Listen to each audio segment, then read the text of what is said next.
I was in the living room and she didn't know it. She put something in the microwave and it started sparking. I saw like fire. Oh my God. I saw fire and I said, oh my God. This is the plaintiff, Andrea. She says she rented a room in the defendant's house and thought she would be trustworthy because she's a track and field Olympian. Boy, was she wrong. The woman ended up kicking her out. She refuses to return her security deposit. Now she's suing her for double in the amount of $2,500 because the woman's breaking the law. This is the defendant, Diane Dixon. She says she had an extra room in her house, so she rented it to the plaintiff. And she was the tenant from you-know-where. Luckily, she decided to move out. The woman defamed her on social media, and she's not paying this woman a penny. She's accused of lousy landlording.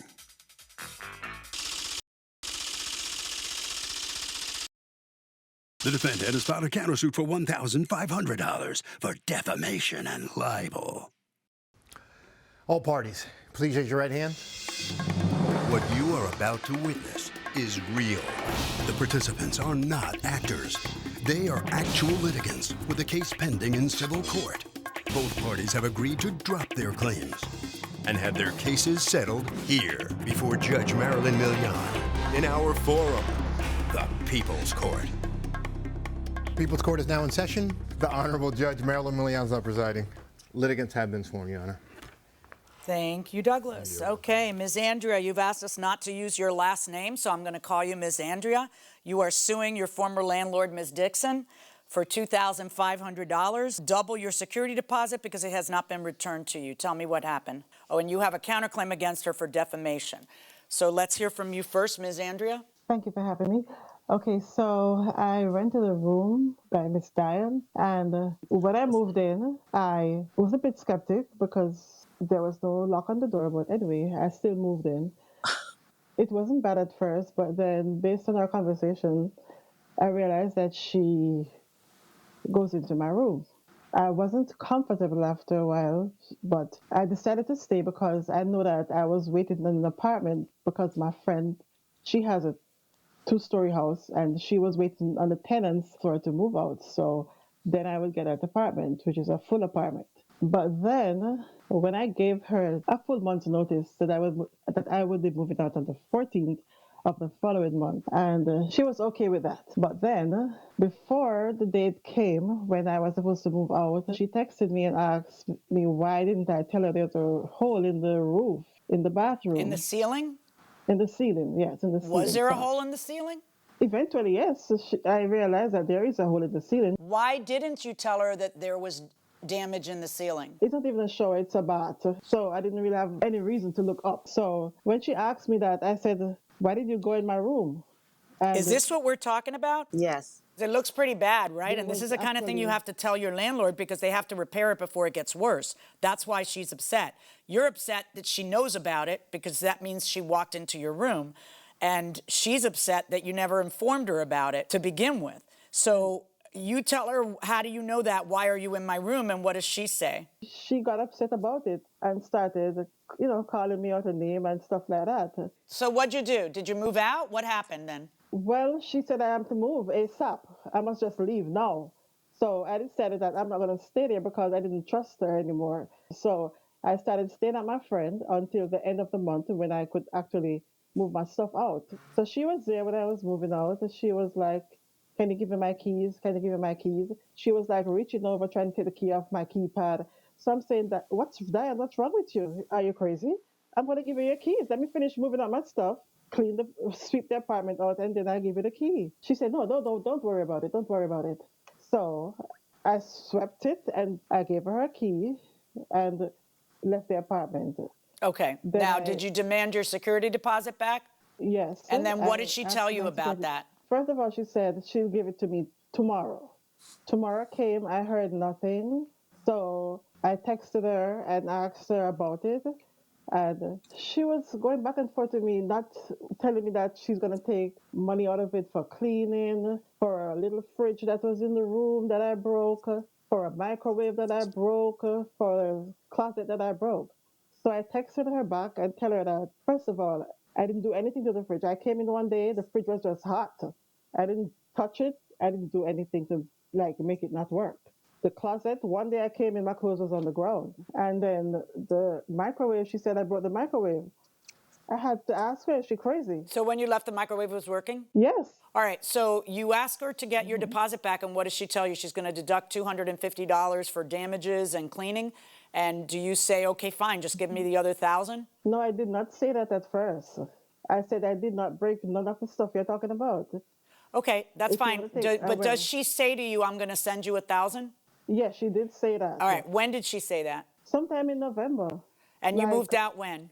The 31st of October. Okay, got it. So she tells you sometime in November that she's going to send the $1,000. Does she send it? No, she didn't send it. And then she blocked me, so I couldn't When get in did she touch with her block you? anymore. She blocked me before she said she's going to send the $1,000.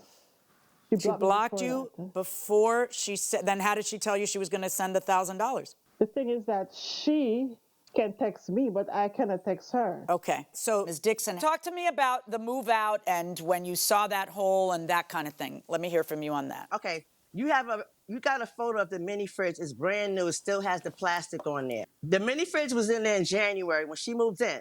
Right. 3 or 4 months later, the fridge didn't work. And I said, what's going on? It just conked out. If I put a new device in your room and when you leave it's not working, you broke it. Well, how Because though? what Maybe the happened- thing just broke on its own. Like if you had bought it, It wouldn't was you be brand- saying, I want my money back on that fridge? You wouldn't, like, did she hit it? Did she run into it? Did she, like, in other words, the tenant has to have done something to be responsible for it. It isn't the way you're saying that just, hey, I gave it to you in working order, you got to give it back to me in working order, because the tenant isn't responsible for appliances. All right, go on. Okay. So then I subsequently told her I was going to deduct $1,000. And then she went on my Facebook account. Wait, no, back up. Now you're going too fast. Hold on. So, I'm sorry. You go into her while she's still living there. You go into the room because you got to re-rent it, and you discover that there's a hole in the ceiling in the bathroom. Correct? Yeah, I had to rent a room, so I went in her room, I'm working. went into the back bathroom, subsequently looked up and saw the hole in the wall. And I'm like, there's a hole in the ceiling. It's huge. It has to be fixed. She texted me. She said, I don't give a about no hole in the wall because I don't have to tell you anything. And that's where it got. That's hold on. it That went I from- want to see. Hold on. I'm renting the room out, so let me know the days and times I can show it. That's at 2:19 p.m. on October 20th. And then I don't know the date of the next text, but it says there's a hole in the ceiling in the back of the bathroom. You That's did not 3 days tell me later. about why. There is a hole in my ceiling, and I have every right to inspect your room whether you like it or not. You have every right, but you're supposed to inform me. She is right about that. I don't owe you for rent. I guess you're trying to keep my deposit, hence your behavior. Girl, please, there's a hole in the ceiling in the back bathroom that you did not report, and I graciously told you to live out your deposit, and as it stands, you get no money back, as I'm deducting the microwave that you broke. Oh, by the way, what was wrong with the microwave, Ms. Dixon? I was in the living room and she didn't know it. She put something in the microwave and it started sparking. I saw like fire. Oh my God. I saw fire and I said, oh my God. Is this a microwave that's in the common area? Yes, in the kind of kitchen. Okay. I'm a cancer survivor, so I don't really use the microwave. I even bought her plastic cover so she can cover her food when she used the microwave. So when I saw the sparks flying, I called her. I said, Andrew, you said the microwave was working. She said, yeah. I said, well, do me a favor. Go turn it on right now. She said, no, I'm not turning on because you said it was broken. I said, yeah, but you told me you used it this morning for 30 seconds. And that was about Okay, 8 but how do o'clock. you Now, know here's she the- broke it? I was in the living room when she came in that morning. I put something in the microwave, and I saw it sparking. If you saw sparks, if that's truthful, the sentence you just said is truthful, why wouldn't you have walked right up to her to find out what was happening? Why would you wait and call her later at work? I didn't wait. When she closed the microwave, I was kind of surprised. Okay, Million, I see you Yeah. going with this. I see you going because she would have denied it. You know what I'm saying? I didn't want to get into any Girl, you can confrontation take the with her, so I deposit. Let's just- look at her text. Girl, you can take the deposit because you're a thief. The stupid fridge I did not break. Your old microwave, you broke it. And your weak blank closet. I didn't break. You yourself said it broke some time ago before. I'm not responsible for looking in your ceiling and reporting blank. You're wrong about that. You're supposed to, take care of someone else's property, especially if you don't want them going in there.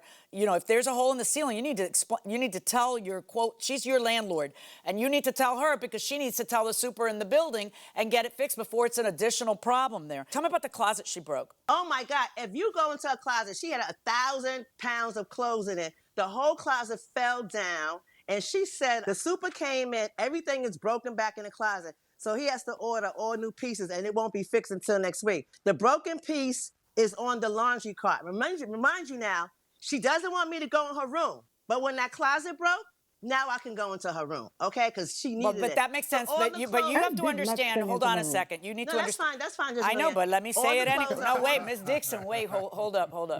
Ms. Dixon, when you rent out the room, they do have an expectation of privacy, and you are supposed to notify them 24 hours at least in advance. You have the right to make sure your property is safe and your place is safe, but you also have to give them notice. So she's right and you're right. You get to go in there, but you don't get to go in there without giving her notice and letting her know you're going in there.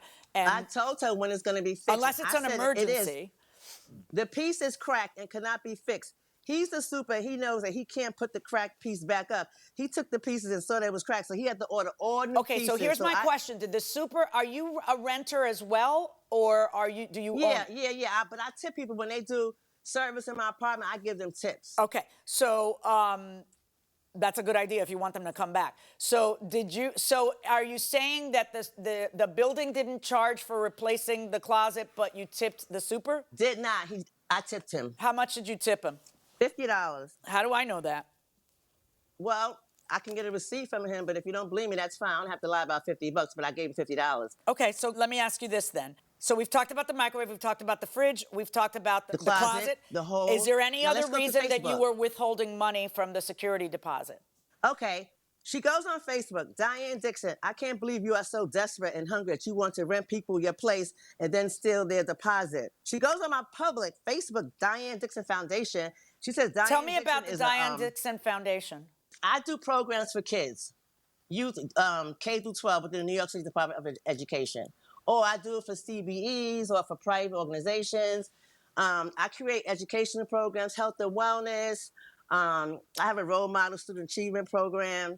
I have an eating and exercise. It's my lifestyle life program. I wrote a curriculum, Diane Dixon Sports Shops and Skills Development Curriculum. Okay, and I know exactly who you are. I remember who you are. I would like you to tell the rest of us who you are and why you are qualified to do what you just talked about. I'm a retired Olympic gold and silver medalist in track and field. I was the first American woman in 1991 to win a World Indoor Championships. In 1991, I ran 50.64 in the 400 meters. It stood for 20 years. I'm part of the 1988 American Outdoor 4x400 meter relay in Seoul. I'm in the USA Track and Field Hall of Fame at the Armory. I can go on and on and on. You know, this whole thing to me is really upsetting. And my mom said, Diane, just give it $1,000. Because after a while, she said, you're going to get yourself upset. This girl's going on your public Facebook profile saying, do not donate to the Diane Dixon Foundation. She's a fraud. Well, let's talk about that, because that's the basis of your counterclaim against her for $1,500. What exactly did she write on your foundation's website? Diane Dixon is a fraud. She's a thief. Do not donate to her foundation. She asked me to donate it. She kept my money. She won't give me back my deposit. I mean, it was so long. One of my board of directors reported her, so they took it down. So then she Do you have a picture of it? Yeah. Diane Dixon is a thief for not paying me back my deposit and have me busy woman going to court. So now you're posting on my social media? Really? I told you when I get a new roommate, I did tell her when I get a new roommate, I was going to give her deposit minus $250 because I was working remotely and I had lost a few jobs because of COVID. That put a block in my program. I said, damage to my unit, closet, mini fridge, and scratches on my floor and cleaning. I need my $1,250 or see your black Section 8. I don't live in no Section 8. I wish I did, because I could pay only $200. All right, let me ask you something. Ms. Dixon, let me ask you something. Did you ever send her a letter detailing why you were keeping any of the security deposit? In text messages. I texted her, then I had to block her because she subsequently went back on Facebook. And one of my board of directors sent her a huge text message because she reported me. My But board can of I ask you, directors Ms. said- Andrea? Okay, Ms. Dixon, now I want the floor back with Ms. No, Andrea. I'm not Ms. finished Andrea. because I got to tell you what my board of No, I directors know. said. Right now you are done. Hold on one second. Ms. Andrea, I'm can I done? ask you a Okay. question? Why didn't you just go to court and sue to get your deposit back instead of taking the rather severe step of saying stuff about her on her charitable website, calling her a thief and a liar, and you know, and your broke blank Section 8. Broke Section 8, yeah. Yeah, why would you do that on her charitable website? You know, you can't just do whatever you want on, like that is the foundation's website. You don't have any business bringing your personal business into the foundation's website. Judge Millian? Yep. Judge Millian, when she was reading, she was putting in things from the Good, text then you messages. show me what you wrote. You show me what you wrote then. Do you have any other, Ms. Dixon, do you have any other Facebook messages that she posted that... Yes, I do. Yes, I did. Okay. And this is Facebook. All my people see this, and they're calling me saying, what's going on with this chick? You have no character for holding on to my money and blocking my number. I blocked her number because I was getting panic attacks. This is not the place for that. I'm on the board of directors for the Diane Dixon Foundation, and I am appalled at you posting on her public foundation account to defame her in so many ways. You were reported, and that disparaging message was deleted. And as you know, you then sent multiple berating messages to our account. We have not reported these messages as we have documents of all of them. If you have a problem with Ms. Dixon, then posting on her social media account for reporting her for roommate dispute is unacceptable. We have blocked you from further messages on her Facebook public account and reporting your posting as you continue to then send messages. You can stop now. Ms.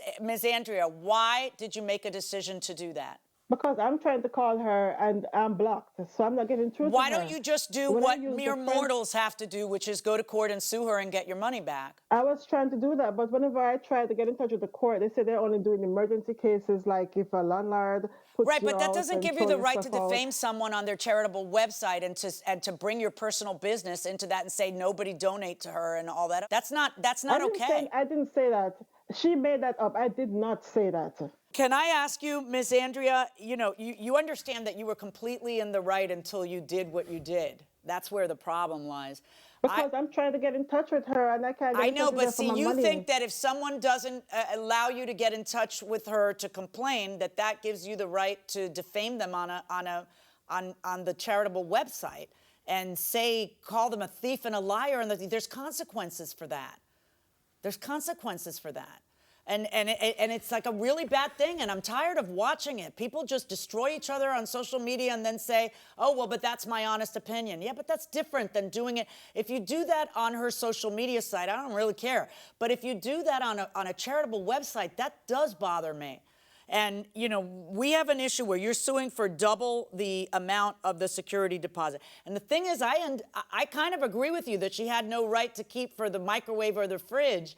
And that what she should have done, if you had just done what you're supposed to do, which is just sued in court and said, I want my deposit back, I want $1,250 back, or I want double it, whatever, because she's not giving it back to me, you would win this case. But then you turn around and you post this stuff on the website. The purpose of the website is to raise funds, and you're calling her a thief and a liar in a way that's going to affect the programs that she raises funds for. It's a wash now. I would have ordered her to pay you the $1,250, but it's at least $1,250 in damages what you ended up doing by posting that. So on your lawsuit against her and her lawsuit against you, the end result is that it's a wash. Good luck, folks. Thank you. So, in this war between a renter and her landlord, it turns out to be a wash, a suit and a countersuit, because of the things she said on social media. Let's talk to her. Andrea, what do you think about what the judge just had to say to you? I have nothing to say. I'm just hurt. You're hurt. Well, as the judge said, if you'd have just filed a lawsuit in court and not said all this stuff on social media, you would have won. All right, Ms. Dixon. Do you feel a little vindicated? You didn't win your countersuit, but she didn't win against you either. So you're right where you started. Now, the thing about it is that I have to go into meetings with my board and talk about what she said about me. You know, and the Facebook won't take it down. It's still up there. Well, I'm sorry about that. I guess you're just going to have to live with it. Not much you can do now. All right, well, Thank that'll you. wrap this case up. Neither one of you win, and the case ends up right where you were in the very beginning. So that'll do it. Sorry about that. All right, Harvey, what do you think about this situation? So, Doug, the defendant ended up having to pay twice the damages for the security deposit that was withheld because that's the law in this particular state. You should know that there are a bunch of states that have these laws that say that if the landlord doesn't return the security within a certain period of time, usually it's 14 days, or doesn't itemize what's being withheld, they will be subject to not losing the security deposit, not having to repay it, but having to repay 2 or 3 times that amount. Where do you get your earrings? Are they yours? Some of them are mine. Some of them are the show's. Sometimes we both lay claim to them. They're all costume jewelry.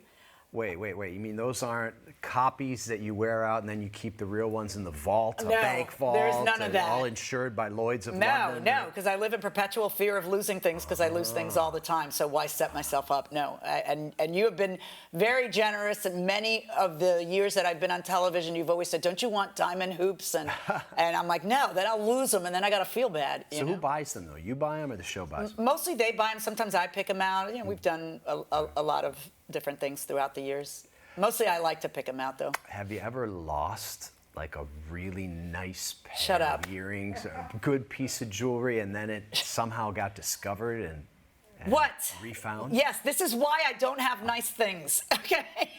Well, who found it for you? I lost a pair of, they weren't show earrings, they were real diamonds that you had given me for, I think, our 10th anniversary or my something birthday, I don't know. I found one of them. 2 years later. Right. Like I had lost one, we had replaced it, and then 2 years later, you looked down, where were you? I was in the driveway messing with my car, and in between some bricks, I saw this tiny little thing glistening down there. I reached in, I pulled it out, and I thought, this looks like something somebody got in a gumball machine at Kmart. So I gave it to my daughter, Alex. I go, Alex, this is just costume jewelry, right? And she's like, I'm not so sure, and you took it. She said, those are Mom's diamonds. That she, right, so we ended up salvaging that. It had been in there a long time. We had been in there 2 years. I had purchased the replacement 2 years earlier, we literally drove over that for 2 years. Yeah. I don't know how it glistened all of a sudden. There must have been a good rain. Yeah, they did. They saved it, yeah. This is the plaintiff, Sean Hecker. He says he was hired by the defendant to do some construction work on his house, and the guy is out and out stiffing him. The defendant has some nerve hiring him to do all this work and then not paying him, and there's no way he's going to let him get away with it without a fight today in court. He's suing for the $1,912.93 he says he's owed.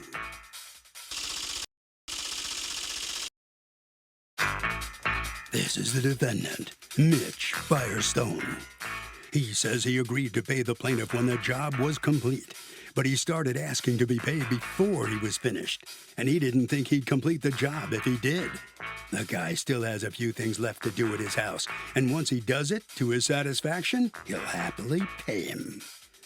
He's accused of refusing to pay up.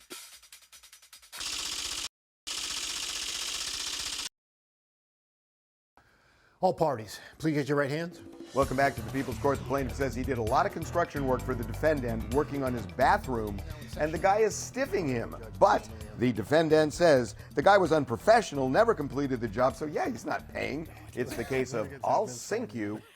Thank you, Douglas. All right, Mr. Hecker of Hecker Home Solutions, you are suing your client, Mr. Firestone, for $1,912.93 that you say he owes you and refuses to pay you. Tell me what happened. I started doing work on his house back in October 9th. And by about 11/9, I had finished everything except for a transition piece that had to be put in between the two rooms. I have a question for you. Did you have a contract, a written contract with him? Yes. Okay. So you actually, I love when I see this, you actually literally put each amount for each thing instead of lumping it up and then I got to figure out stuff. So you put the amount for each thing, and then he signs it.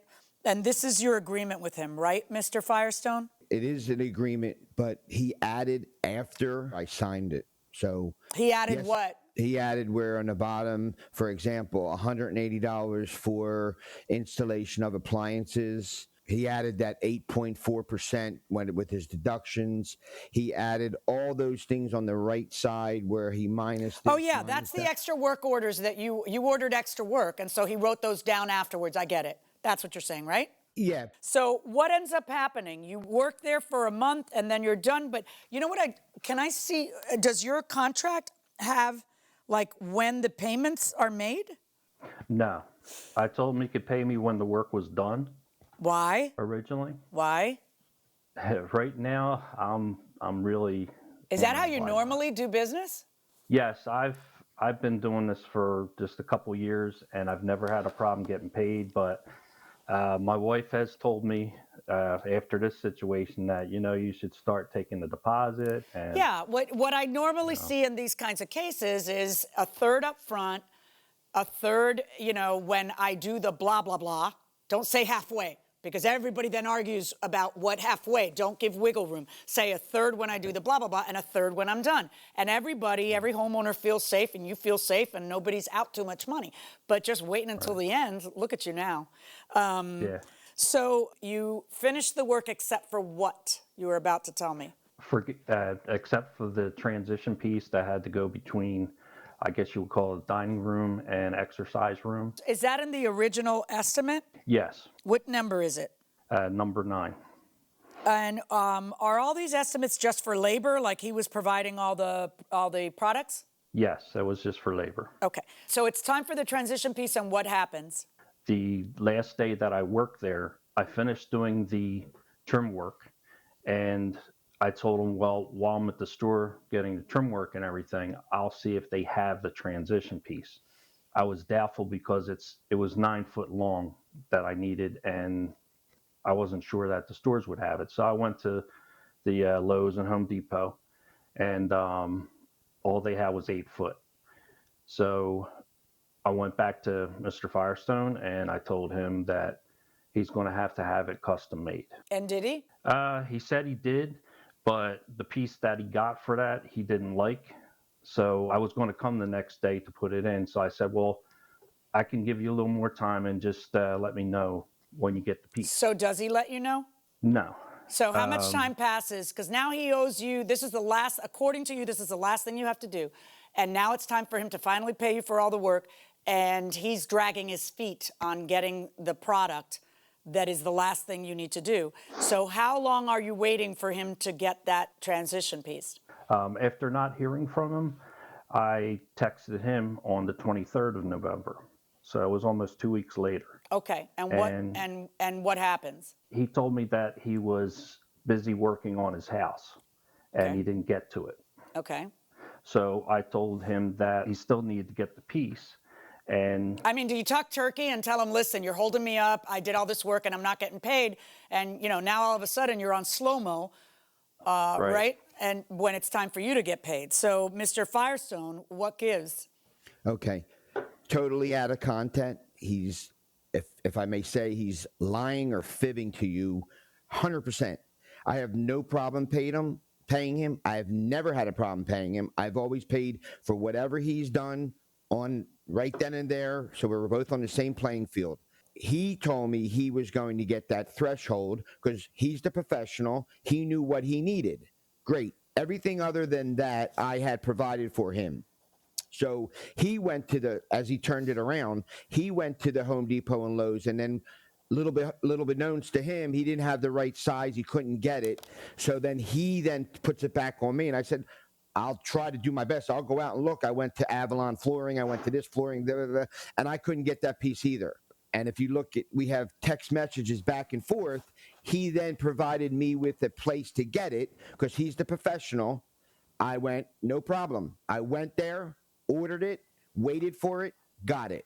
Okay. If I may backtrack a little bit, because he's not done my house, and that one piece that he has to do is a lie, because if you look at all these things and all the little comments to the right, He has another bathroom to finish. What say you about that, Mr. Hecker? He says you had a whole other bathroom to do. After I finished the first bathroom, he told me that there's no need to do the other bathroom because he's going to do something different with that. He said he was going to get it, maybe gut it out. He might take the tub out. He's going to do a little more than I'm capable of doing because I work by myself.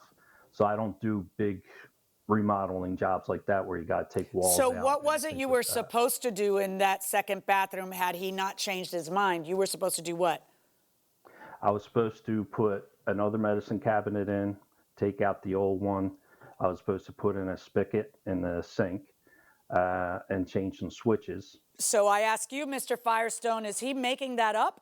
Or did you, in fact, change your mind about which direction you wanted to go on the other bathroom? No. I did say to him that I'm going to make I asked him, are you capable of making my shower bigger? He goes, no, that's out of my realm. I went, I appreciate your honesty, not a problem. I said, do you know how to do this tile work? Asking him when we were negotiating, he says, no, that's out of my realm. I'm like, okay, thank you for being honest. Here's what we'll stick to.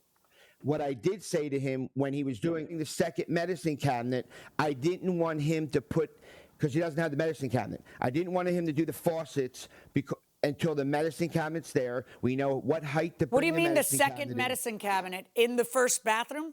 He put one in my mother's bathroom. Okay. And if you look at item number 3, 2 medicine cabinets. Okay, he did one. And I saw how he did the work, and I kind of was coaching him along a little bit, not a lot. He knew what he was doing. I just said, make sure you make it high enough. Oh, okay, great. And then in my bathroom, which was the other one, he never finished, and that's what I'm saying. Well, he never started, you're saying. He didn't start it because right, and he says that he didn't because he took that bathroom off because you said to take it off because that didn't happen. No.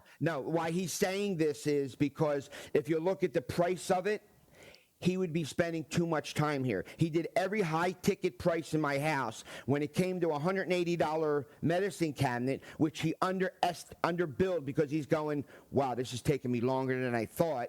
He doesn't want to do it now. How do you know any of this stuff you're saying? Because I watch him. I see his You're price, guessing it. And no, he spent a whole day in that bathroom doing the medicine cabinet. Did he say something to you? Did he complain about that? Yeah, the whole time he was complaining. He was I got to take this out. I got to come back again. I got to Mr. Hecker, do you have any evidence that it's Mr. Firestone who changed the contract and said, forget it on the second bathroom? No, it was just a verbal. Were there any texts between you guys? I'm looking at a text. Take a look at this on 12/15, where you answer him because he's kind of edgy that it's been weeks and weeks and weeks and he's not getting paid for work he did a while back already in October. It's now December. I'm getting the threshold now. You say, I'm driving over to see if he can make it. I'm also going to have you just put the medicine cabinet up like we agreed in my bathroom, like you did in my mother's bathroom. To which he responds, you said after the threshold pieces are installed, I'm finished. We agreed to remove the other bathroom work weeks ago. I offered you 3 days that I had free up in my schedule already, and you didn't even respond. I can finish what you stated was needed to complete my work and nothing else at this time. I have too many pending work commitments scheduled right now. And you respond, sorry, but I was available, I guess you meant unavailable, those other days, and decided that you can finish my bathroom vanity now in after you broke first one. Now that it's in, I'll work around your schedule. So that sounds like you did exclude the job in the bathroom, and he gave you credit for that, and then you changed your mind when it's time to pay him, and now you want to put that job back, and you don't want to give him a chance to say, no, I don't want to do it. Mr. Firestone, the guy spent a month working in your house, and it's been 2-3 months that you haven't paid him. No, Your Honor, he wasn't here every day. He was doing other jobs and coming back doing piecework here. Mr. Hecker, what work did you do in the house? What work did you complete? Okay, the list of things that I completed. I installed the vinyl plank flooring in the one room in the 3rd floor, installed baseboard and shoe, removed small recessed cabinet, took out the old medicine cabinet, did all that. I installed the large medicine cabinet in the second bathroom. I did the bathroom sink faucet. I did 3 switches and an outlet. I installed a vanity light. I installed blinds in the first floor front window. I installed a wine rack. Plus, I did additional work. I'm done, gentlemen, I'm done. All right, so you're owed a certain amount, but you deducted, from your lawsuit, you deducted what the threshold was, what you were going to bill for the threshold, correct? Yes. And it's the exact amount that's on the contract because you've waited months. No, he had a tax on it now. Now he had a tax onto it. As opposed to what? Well, when we agreed on it, it was $2,500 even. Now he's adding tax into it. Well, of course he's adding tax. Everybody pays tax, right? Right. Well, when I agreed to make a price with him, and he says it's $2,910, and then I say I'll give you $2,500 cash. He says okay. Okay. So you really wanted to be able to cheat the tax man, and then I'm not you cheating didn't. Anybody. I'm just agreeing. And then you didn't. And then you didn't pay him. So now he sues you, but you don't think he should be able to collect tax. No. No, I'm finding in favor of the plaintiff in the amount of $1,912.93. I don't think I've ever seen a case like this, where the construction worker says, I'm not going to take any money until the job is fully done. It's almost the flip, where the customer, the homeowner, pays in full before the job is done. That's a really bad idea, and it's also a really bad idea for the construction worker not to take any money for this very reason. What both sides should agree on, I think, is around half. You pay half up front and half when it's done, or a third and a third, figure it out. But this was kind of ridiculous. What makes you most nervous? Oof, what makes me most nervous? I would say the number one fear of everyone is public speaking. That doesn't make me nervous. Going to the dentist always makes me a little nervous. I always have to kind of try to push it out of my mind and try to, forget about it and just figure, hey, maybe it's going to hurt, maybe it's not going to hurt, but you're just going to have to go do it. So I just go do it. What makes you nervous? I have an irrational fear that something horrible is about to happen. Yes, that's true. And usually it involves the safety of my children. And then if all of a sudden I decide, because since I pay for all the phones, everybody is on. I can just find my iPhone and see where everyone is. Right. And if they're not in their dorm, if they're not in their apartment, and I've woken up at 3 in, I immediately start imagining that they're dead in a ditch or something. You do. And I always tell you, look, we have so many things to worry about day to day that we do have control over, that you can't worry about the things that you have no control over. Well, I know it's irrational, but I am happiest when I have my husband and my 3 children on a couch packed like cats. And I know everybody's safe right that second. That's, And it's hard to live like this. And your dog. Oh, and my dog. Well, I'm never without my dog. Yeah, she's always stuck to you like that.